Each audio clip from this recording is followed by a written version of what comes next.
यदर्चा भावेन प्रमुदित मनादर दुर्या छनादासित स्वर्गी गुणगण समर्थ सुखनिधि लभन्ते सद्भक्त्या शिव सुख समाजं किमु तदा महावीर स्वामी महावीर स्वामी महावीर स्वामी गुरुवाहबंधन नित्यं ज्ञान दर्शन नाहिगा चारित्रानंगं मेरा मोक्ष मार्ग देसेगा। पंच परमेश्वरी भगवान की, एक राधिनाथ भगवान की, अंतिम शासनपति भगवान महावीर स्वामी की, परम पूज्य आचार्य श्री कुंद कुंद भगवंत की, आचार्य श्री विमल सागर जी महाराज की, आचार्य गुरुदेव सनमती सागर जी महाराज की, 3 कम 9 करोड़ मुनि राजों की, द्वादशांगिन वाली माता की। बोली परम पूज्य देवी तपस्वी अध्यात्म संताचार्य भगवंत श्री सुंदर सागर जी महाराज की, समस्त आचार्य संघ की। गुरुदेव का जय जय गुरुदेव। भव्य आत्माओं, भगवान महावीर के विशाल शासन काल में हम सब लोग अपनी आत्मा को परमात्मा बनाने का पुरुषार्थ कर रहे हैं।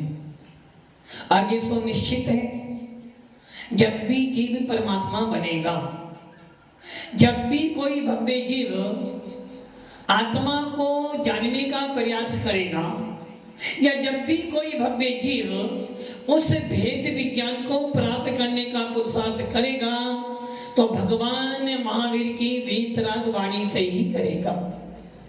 जब तक वीतरागता के प्रति श्रद्धा नहीं होगा, तब तक आपको सम्य दर्शन होने वाला नहीं है।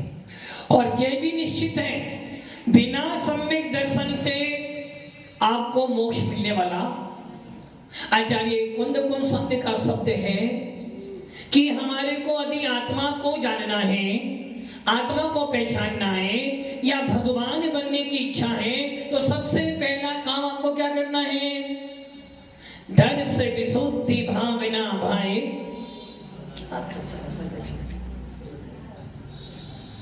दर्श विशुद्धि भावना भाई, 16 तीर्थंकर। और इसी को यदि हम और देखें तो 6 ढाला में क्या लिखा है? मोक्ष महल की प्रथम सीरी या बिन ज्ञान चरित्र। यदि सम्यक दर्शन है तो मोक्ष मार्ग की शुरुआत है। सम्यक दर्शन नहीं है, कितना ही मंदिर जाना, कितना ही समय सार पढ़ना, कितना ही नियम सार पढ़ना, कितना ही सिद्धांत पढ़ना, आपका सब का सब व्यर्थ है। भेद विज्ञान, आत्मा और पर वस्तु, स्वे वस्तु और पर वस्तु में जब तक भेद विज्ञान नहीं होगा, तब तक आपको सम्यक दर्शन होने वाला नहीं है। सम्यक दर्शन है तो जिनेंद्र देव हमें वीतरागी दिखते हैं। सम्यक दर्शन है तो जिनवानी हमें जिनवानी लगती है। और यदि मन में, आत्मा में भेद विज्ञान का स्रोत बहता है तो दिगंबर साधु हमें दिगंबर लगते हैं। और यदि भेद विज्ञान नहीं है तो क्या हो जाएगा? ईर्ष्या बुद्धि। यदि भेद विज्ञान नहीं है तो अहंकार आ जाएगा। यदि सच्चा श्रद्धा नहीं है तो आपके मन में दूसरे के प्रति कसाई बनी रहेगी। और वो कसाई कौन सी हो जाएगी? अनंतानुबंधी कसाई। और जब अनंतानुबंधी कसाई का उदय आ जाएगा तो आपका सम्यक दर्शन छूट जाएगा। करना क्या है हमें प्रतिक्षण ये प्रयास करना है, यदि मेरा गुणस्थान छोटा है, यदि मेरे को लोग सम्य दृष्टि मानते हैं, क्या यदि मैं अपने आप को सम्य दृष्टि मानता हूं तो मेरी अनंतानुबंधी कसाई उदय में नहीं आनी चाहिए। मेरा हर पल, हर क्षण वस्तु स्वरूप पे चिंतन चलना चाहिए। घर में रहता हुआ भी, संसार में रहता हुआ भी मेरा हर पल ये प्रयास होना चाहिए कि मेरी कसाई 6 महीने से अधिक, तो 6 महीने कसाई करना, फिर तोड़ना। समय दृष्टि जीव तो कसाई करता तो है, किंतु कसाई करने के बाद तुरंत प्रयास करता है कि हे आत्मन, कसाई करना मेरा स्वभाव हो, राग देश करना मेरा स्वभाव नहीं है, किसी जीव को पीड़ा देने का स्वभाव मेरा नहीं है। किंतु जब कर्म का उदय आता है तो वैसी परिणति हो जाती है। किंतु ज्ञानी जीव कर्म की परिणति में भी, कर्म के उदय आने पर भी थोड़े समय के लिए, कुछ पलों के लिए विचलित हो जाता है, किंतु पुनः अपने आप को स्थिर कर लेता है। यही दशा मुनिराजों की होती है। मुनिराज पूरे 24 घंटे में, मुनिराज पूरे 24 घंटे में हर पल, हर क्षण उस भगवान आत्मा के प्रति लगे रहते हैं। सवेरे से लेकर रात तक उनके पास बस एक ही तो काम है, किसी तरह अपने मन को स्थिर करना है, किसी तरह अपने परिणामों को संभाल के रखना है, किसी तरह उनकी कसाएं बढ़ न जाए, पुरुषार्थ करता। और इसलिए कभी प्रतिक्रमण तो कभी सामायिक। जब प्रतिक्रमण करते हैं तब भी आत्मा के अंदर उतरने का प्रयास करते हैं, जब सामायिक करते हैं तो सामायिक के अंदर भी भावना बहते हैं, खम्मामि सब जीवा नाम खम्मे जीवा खंतु में, ऐसी भावना बातें। कभी प्रतिक्रमण करके अपने परिणाम सुधारते हैं, कभी सामायिक ध्यान कर कर अपने आप को स्थिर करने का प्रयास करते हैं, और कभी स्वाध्याय के माध्यम से, तत्व चर्चा के माध्यम से उस आत्मा को संभालने का प्रयास करते हैं। और इतना सब होने के बाद भी यदि मन स्थिर नहीं होता है तो पुनः प्रश्न करते हैं, अनुप्रेक्षा चिंतन करते हैं, धर्मोपदेश देते हैं, और वस्तु स्वरूप को समझकर अपने भावों को स्थिर करने का प्रयास करते हैं। भव्य आत्मा हमारे जैन शासन में अनेकों अनेक आचार्य हुए हैं। यदि हम भगवान महावीर के बाद अपना इतिहास देखते हैं तो कभी कुंद स्वामी हुए, तो कभी पूज्यपाद स्वामी हुए, कभी भद्रभाव स्वामी हुए, जिन्होंने 24,000 महामुनियों का नेतृत्व किया। ऐसे भद्रभाव स्वामी जिन्होंने कुंद स्वामी को भी ज्ञान दिया, ऐसे अंतिम सुत के भी जिन्होंने द्वादशान के पार्टी होकर जिन धर्म की ध्वजा को फहराया, ऐसे भद्रभाव स्वामी हुए, पूज्यपाद स्वामी हुए, अनेकों अनेक आचार्य हुए। और चलते चलते सारे आचार्यों का लक्ष्य एक ही था। वो क्या था? मात्र यदि हमने संयम धारण किया है, मुनि मुद्रा धारण की है, तो लक्ष्य एक है। वो लक्ष्य कौन सा है? दिन रात मेरे स्वामी मैं भावना जिवाऊं। प्रत्येक मुमुक्षु का जिसको भेद विज्ञाने हैं, ऐसे चौथे गुण स्थान से लेकर 7वें गुण स्थान तक के महामुनियों को, अर्थात चौथे गुण स्थान से लेकर 7वां गुण स्थान और 7वें गुण स्थान से लेकर निर्वाण तक प्राप्त न हो जाए, तब तक प्रत्येक मुनिराज भावना क्या बातें हैं? बस पंडित पंडित मरण हो जाए। यदि पंडित पंडित मरण कर लिया तो सिद्धत्व की प्राप्ति होगी, और यदि मैंने पंडित मरण किया तो मुझे वैमानिक देवों की प्राप्ति तो होगी। यदि मैंने एक बार निर्विकल्प समाधि मरण कर लिया तो निश्चित है, यदि मैंने एक बार भेद विज्ञान पूर्वक, रत्नत्रय पूर्वक, शुभोपयोग पूर्वक आत्मा की भावना को मन में धारण करते हुए, आत्मा परमात्मा को समझते हुए, यदि मैंने एक बार भी, कितनी बार? ज्यादा नहीं, एक बार। मुनि अनेक बार बने होंगे, स्वाध्याय अनेक बार किया है, किंतु अव्यताओं 7 प्रकार का प्रतिक्रमण होता है। उन 7 प्रकार के प्रतिक्रमण में से देशिक रात्रि, पाक्षिक, चातुर्मासिक और वार्षिक प्रतिक्रमण मुनि अपने जीवन में बहुत बार कर लेता है, किंतु सबसे कठिन प्रतिक्रमण है उत्तमार्थ। उत्तमार्थ यदि आपको ध्यान हो, जिस समय सुलक्षमती जी ने प्रवचन किया था उस समय 7 प्रकार के प्रतिक्रमण बतलाए थे। देवसिक, रात्रि, पाक्षिक, चातुर्मासिक, वार्षिक, इर्यापर्थिक और उत्तमार्थ। ये 7 प्रकार का प्रतिक्रमण प्रत्येक मुनि करता है, जिसमें से देवसी प्रतिक्रमण दिन भर में जो दोष लगे हों, रात्रिक मैंने जो रात में दोष लगे हों, पाक्षिक मैंने 15 दिन का प्रतिक्रमण, चातुर्मासिक मैंने 4 महीने में जो गलती उनका प्रतिक्रमण, और वार्षिक मैंने साल भर में जो गलती उनका प्रतिक्रमण, और इसके बाद भी इर्यापद प्रतिक्रमण, चलने फिरने में जो दोष लगे उनका प्रतिक्रमण, और उसके बाद में आता है उत्तमार्थ। उत्तमार्थ मैंने उत्तम अर्थ की सिद्धि करने के लिए, उत्तम अर्थ मैंने अंतिम प्रयोजन।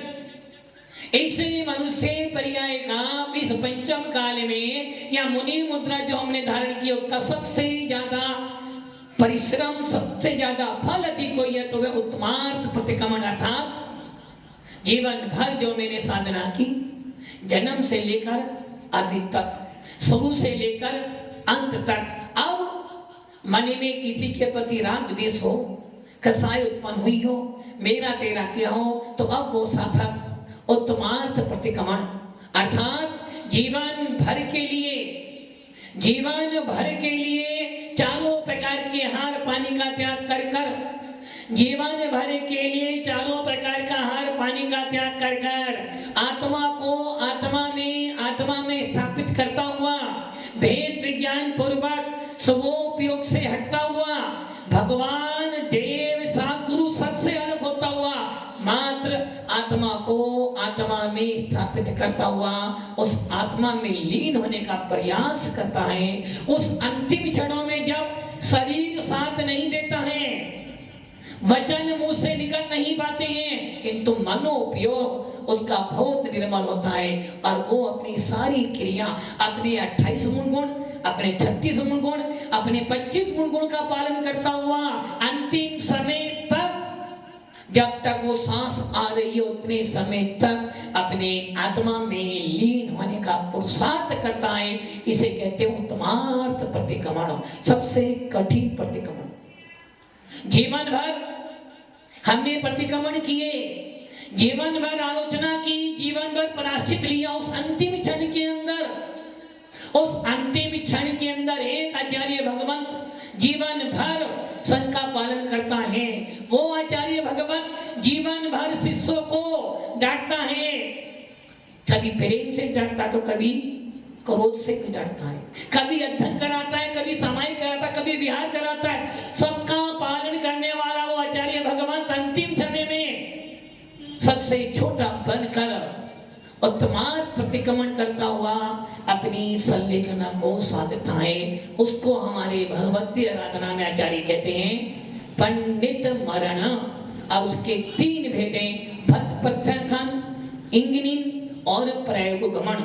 वो साधक अब निर्विकल्प समाधि मरण करने के लिए सब कुछ त्याग कर कर मात्र आत्मा को आत्मा में स्थापित करने का प्रयास जीवन भर करा था। ये मत समझना कि अंतिम समय में कर रहा है। यदि उसकी दीक्षा के 25-50 साल हो गए तो जीवन भर उसने यही काम किया है कि आत्मा को कैसे सबल बनाऊं, आत्मा को कैसे मजबूत बनाऊं। जिस उद्देश्य के लिए मैंने मुनि दीक्षा ली है, जिस उद्देश्य के लिए मैंने घर परिवार का त्याग किया है, जिस लक्ष्य के लिए मैंने ये मानव तन लिया है, उस लक्ष्य की त्यागी करता है और फल मिलता है जब वो उत्तमार्थ प्रतिक्रमण करता है।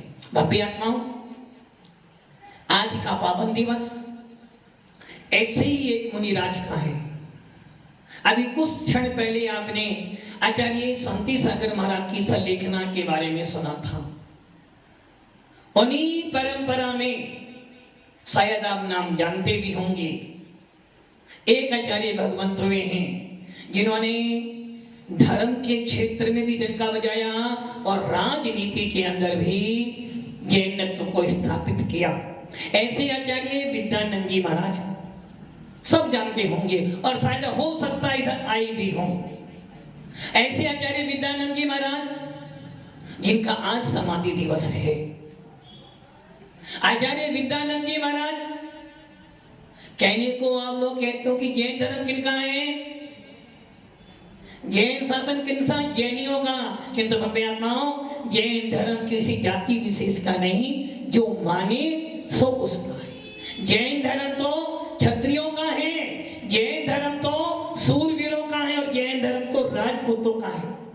और यही कारण है हमारे सारे तीर्थंकर क्षत्रिय थे, क्योंकि क्षत्रिय ही धर्म का पालन कर सकते हैं। ऐसे आचार्य विद्यानंद जी महाराज जो कर्नाटक के रहने वाले थे, सेलवाल के पास के रहने वाले थे, जाति के ब्राह्मण थे।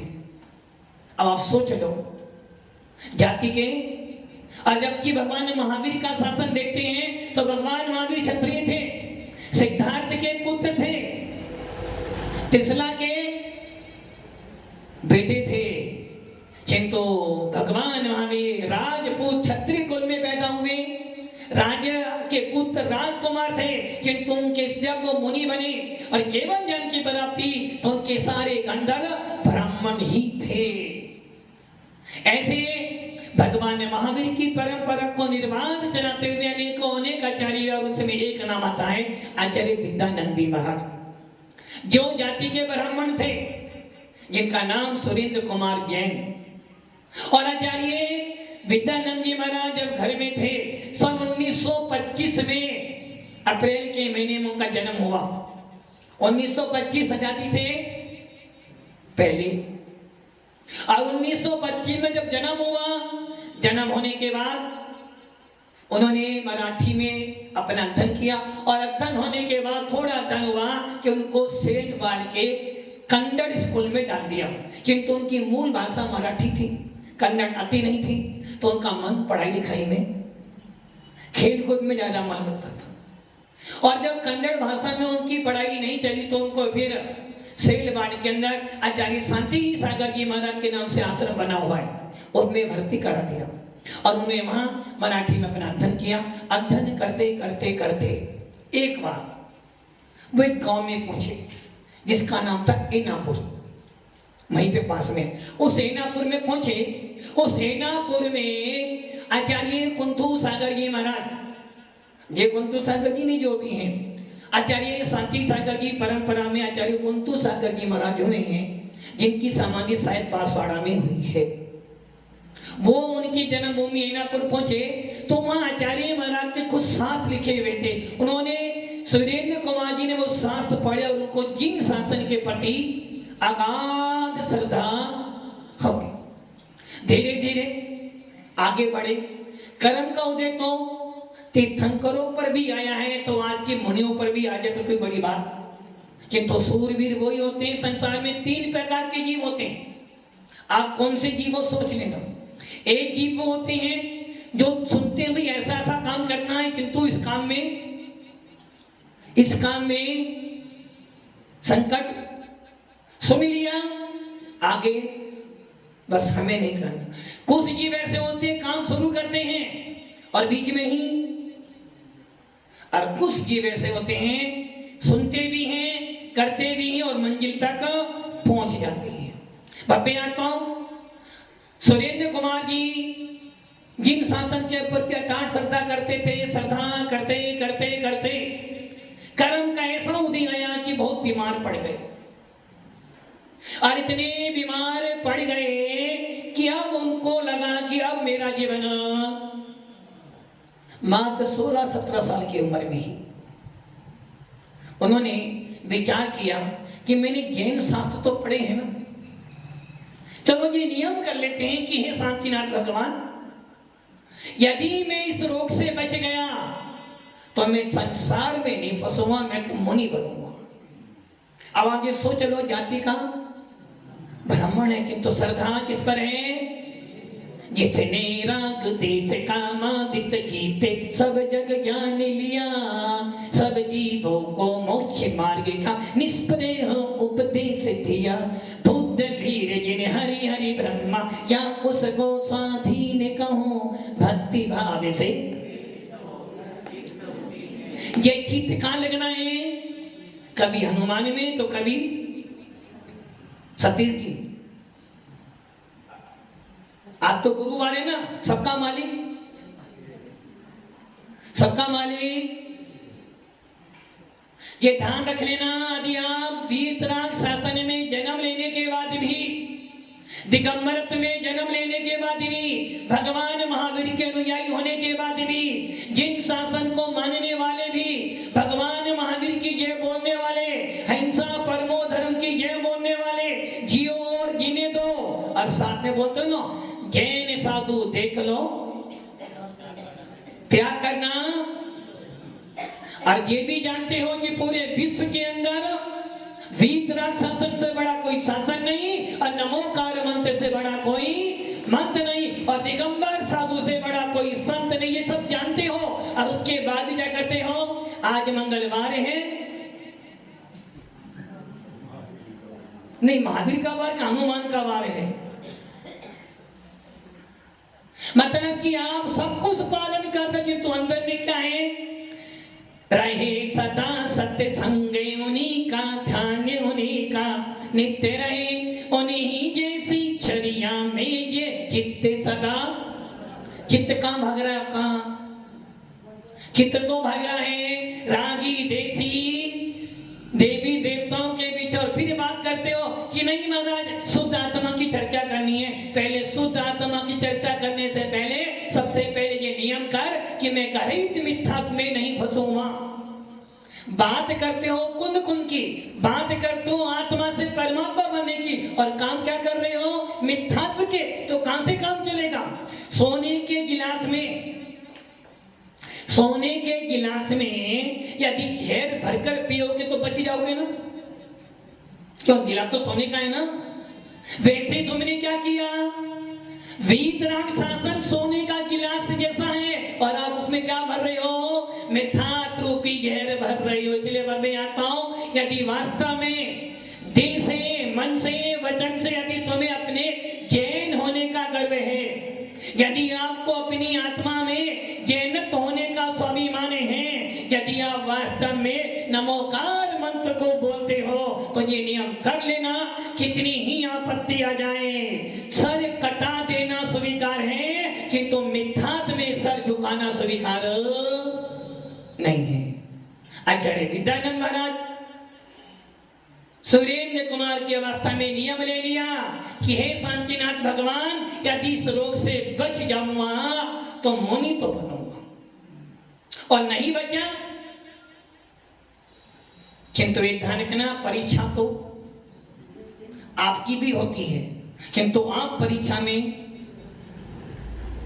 फिसल जाते हो। फेल तो नहीं होते, फिसल जाते हो, और जब फिसल जाते हो तो हाथ पैर टूट जाते हैं, और जब हाथ पैर टूट जाता है तो परीक्षा देने नहीं जा पाते हो। किंतु साधु संत महापुरुष क्या करते हैं? फिसलते भी हैं तो लाठी छोड़ते नहीं हैं, फिसलते हैं, कर्म का उदय आता है, किंतु उनके पास दो पैर हैं। यदि एक पैर फिसलने लगता है तो पीछे से एक साथी आता है, हाथ पकड़ के दूसरा हाथ बढ़ाता है, दोनों पैरों को कायम कर देता है। यही कारण है कि हमारे जैन शासन में आयतनों का दिया है कि आयतन रखो अपने पास में। यदि समुदाय में कोई साधु संत, कोई त्यागी व्यक्ति के परिणाम खराब होते हैं तो क्या करते हैं दूसरे साधु संत? उसको हाथ का सहारा देकर कभी स्वाध्याय से, कभी प्रतिक्रमण से, कभी धर्म चर्चा से स्थिर कर उसको मोक्ष मार्ग में स्थापित कर देते हैं। सुरेंद्र कुमार जी को भी यही लगन लग गई और पुण्य कर्म का उदय आया कि वो महाबीमारी जो उसको लगी थी 15, 20, 25 दिन में ठीक हो गई, और जैसे ही ठीक हो गई अब उनके मन में आकुलता। आपके मन में क्या होता है? अरे अब बच गए, चलो अभी तो घर के काम कर लो, बाद में देखेंगे महाराज बनने वाला। अभी तो बेटा मना कर रहा है, अभी तो मैडम है मना कर रही है, अभी रुक जाओ, बाद में लेंगे। ये भूल जाते हो कि कर्म के उदय में आपने भगवान को याद किया है, और यदि अब आप भगवान को भूल जाते हो तो भगवान कहेंगे बेटा बस अब इस नंबर की सारी लाइन व्यस्त ही, आपका नंबर डाल होगा ही नहीं आपका। और सुरेंद्र कुमार जी की भावना बढ़ते बढ़ते बढ़ते जब वो 17 साल की उम्र में आ गए तो एना ऐनापुर में एक आचार्य आ गए, जो आचार्य इस पूरे राजस्थान पर छाए हुए थे, जो आचार्य पूरे उत्तर भारत की शान थी, और जो आचार्य ऐसे आचार्य कि जिनका नाम स्मरण करने मात्र से मालूम पड़ता है कि ऐसे भी जैन साधु होते हैं। 18 भाषाओं के विद्वान आचार्य महावीर कीर्ति महाराज ऐनापुर पहुंच गए। सुरेंद्र कुमार जी को लगा कि मेरा नियम अब पूरा हो जाएगा। धीरे धीरे महाराज की संगति में गए, किंतु महाराज कैसे थे, महाराज तो चले गए, सुरेंद्र जी रह गए।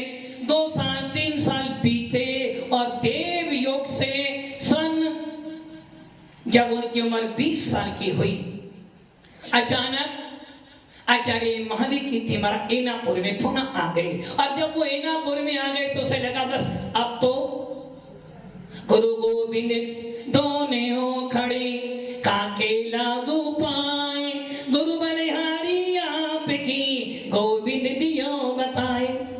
ये तन विष की बेलरी गुरु अमृत की खान, शीश कटाए गुरु मिले तो भी सस्ता।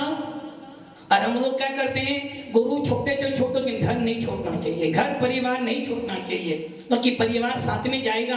गुरु महाराज तो 4 महीने हैं, 4 महीने के बाद अभी तो 3 दिन में महाराज जी, बस अब तो 15-20 दिन बचे हैं।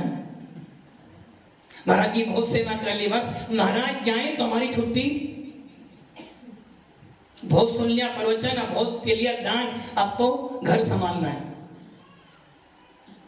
उस सुरेंद्र कुमार जी की भावना प्रबल हुई और 20 साल की उम्र में 1925 का जन्म था और 1945 में ही उन्होंने क्या कर लिया, आचार्य महावीर कीर्ति महाराज से 2 प्रतिमा और आजीवन ब्रह्मचर्य व्रत धारण कर लिया।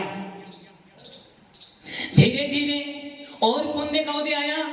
जिस स्कूल में वो पढ़ते थे सेलमाड़ में, उसी सेलमाड़ में सन 1940 में आचार्य महावीर कीर्तन चतुर्मास स्थापित हो गया।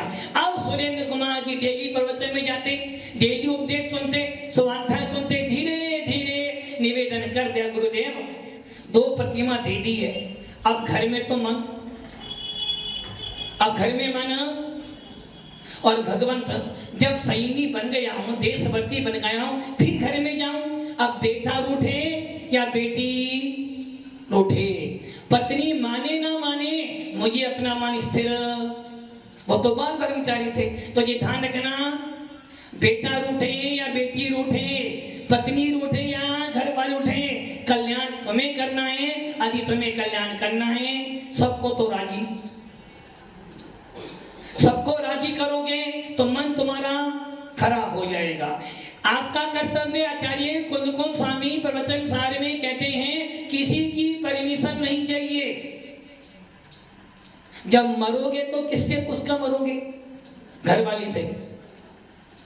आचार्य कुंदकुंद स्वामी कहते हैं, परमिशन किसी की नहीं चाहिए, बस तुम्हारा कर्तव्य है घर वालों को बोल दो मैं तो जा रहा हूं, मैं संयम के मार्ग पर जा रहा हूं, तुम्हें आना हो तो वेलकम, नहीं आना हो तो गो टू पवेलियन, आराम से बैठो। और सुरेंद्र कुमार जी ने भावना व्यक्त की और उन्होंने आचार्य महावीर कीर्ति महाराज से क्षुल्लक दीक्षा धारण कर ली और नाम हो गया पार्श्व कीर्ति। 1-2 साल साथ में रहे, बिहार करते रहे और 17 साल तक, कितने साल तक, 17 साल तक क्षुल्लक अवस्था में रहे।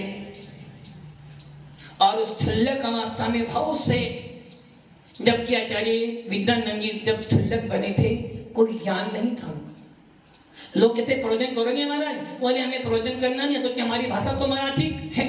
तो उस समय उन्होंने अध्ययन किया और देख लो, जब अध्ययन करा तो ऐसा डंका बजाया कि पूरे यूपी के अंदर आचार्य विद्यानंद का नाम चलता था। पूरे चंडीगढ़ से लेकर बागा बोलर पूरी वंदना करी और तो अनेकों क्षेत्रों पर उन्होंने अपने पद चिन्हों से उस भूमि को पवित्र किया। ऐसा करते करते जब 17 साल बीत गए, अब उनके मन में आया भाई अब थोड़ा सा आगे बढ़ना चाहिए। और बढ़ते बढ़ते बढ़ते दिल्ली राजधानी पहुंच गए। जिस राजधानी में एक महान आचार्य जिनका नाम भी आपने सुना होगा, देखा होगा शायद नहीं, आचार्य देशभूषण जी महाराज, जिनकी पकड़ धर्म पर तो थी, जिन राजनीति की पकड़ बहुत मौजूद थी। और दिल्ली में रहते रहते जब वो पहुंचे थुल्लक पास थी तो उनके मन में आ गया बस अब तो दीक्षा लेनी है। और 1963 में उन्होंने आचार्य देशभूषण जी से दिल्ली में उन्होंने दीक्षा ले ली और नाम क्या हो गया? विद्यानंद जी महाराज नाम हो गया। उसके बाद उपाध्याय बने, एलाचार्य बने और उसके बाद उनको आचार्य देशभूषण जी की समाधि के बाद उनको आचार्य पद दिया गया। और इस प्रकार वो साधना करते करते दिल्ली में रहे। और भव्य आत्माओं, आज दिल्ली को लोग विद्यानंद जी को कम जानते हैं, कि कुंद कुंद भारती के नाम से ज्यादा जानते हैं। कि कुंद कुंद भारती को बनाने वाले कौन थे, प्रेरणा देने वाले कौन थे? आचार्य विद्यानंद जी महाराज। और उन्होंने 1974 से लेकर 1986 तक 12 साल उस कुंद कुंद भारती को बनाने में लगा दिए। और भव्य आत्माओं, उस कुंद कुंद भारतियों में आज भी विद्वान लोग जाते हैं, अध्ययन करते हैं। इस प्रकार आचार्य विद्यानंद जी ने अपनी साधना की और उनके जीवन में उन्होंने मात्र एक मुनि बनाए और 2 क्षुल्लक बनाए। एक मुनि 2 क्षुल्लक, जिनकी समाधि हो चुकी थी। और उसके बाद आचार्य विद्यानंद महाराज ने धर्म की कामना की, जिन शासन की ध्वजा बनाई। और आज के दिन ही उनका दिल्ली में ही उनका अंतिम चतुर्मास दिल्ली में कब हुआ था? सोच के बताना शाम को, अपने अपने मोबाइल का इस्तेमाल करना। कि आचार्य विद्यानंद जी ने अंतिम चतुर्मास दिल्ली में कब किया था? आचार्य विद्यानंद महाराज ने आज के दिन अपनी समाधि ग्रहण की और समाधि से पूर्व ही अपने परिग्रह को अर्थात अपना आचार्य पद भी त्याग कर दिया था और कुंद कुंद भारती को भी दे दिया था। ऐसे आचार्य विद्यानंद जी महाराज, जिन्होंने अपनी साधना की, साधना के बल पर जिन शासन की भावना की, आत्मा की साधना की और आज निर्विकल्प समाधि मरण करके अपने लक्ष्य को पूर्ण किया। भव्य आत्माओं, हम सबका भी लक्ष्य यही होना चाहिए कि हम अभी संयम के मार्ग पर आए तो हमारा लक्ष्य निर्विकल्प समाधि मरण करने का है, ताकि हमारा मोक्ष मार्ग प्रशस्त हो, कर्मों के निज हो और हम भी आत्मा से परमात्मा बने। ओम नमः सिद्धेभ्यो। जय तारा गुरुदेव।